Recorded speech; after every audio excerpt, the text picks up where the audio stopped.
আসসালামু আলাইকুম রহমতুল্লাহ।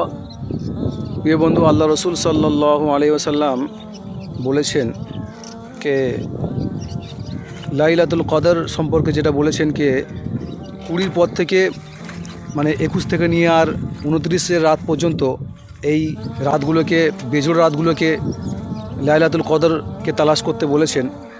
তো আমরা এ রাতে বিশেষ করে আল্লাহ পাক এই আপনার লাইলাতুল কদর সম্পর্কে বলেছেন কে ইন্না আনজালনাহু ফি লাইলাতুল কদর, আমি আল্লাহ তাআলা লাইলাতুল কদরকে অবতীর্ণ করেছি। লাইলাতুল কদর খয়রুম মিন আলফি শাহর, এই লাইলাতুল কদর হচ্ছে হাজার রাত অপেক্ষা উত্তম। তাহলে কত দামি এই রাতকে আল্লাহ তাআলা করেছেন। তো সেই জন্য আমরা এই যে আমাদের থেকে সুযোগ চলে যাচ্ছে, আমাদের থেকে যে অফারগুলো চলে যাচ্ছে, আমরা বিদায় এই সমস্ত সময়গুলো নষ্ট না করে আল্লাহর জন্য আমরা একটু বেশি বেশি করে ইবাদত করার চেষ্টা করি। আল্লাহ পাক আমাদেরকে তৌফিক দান করুন।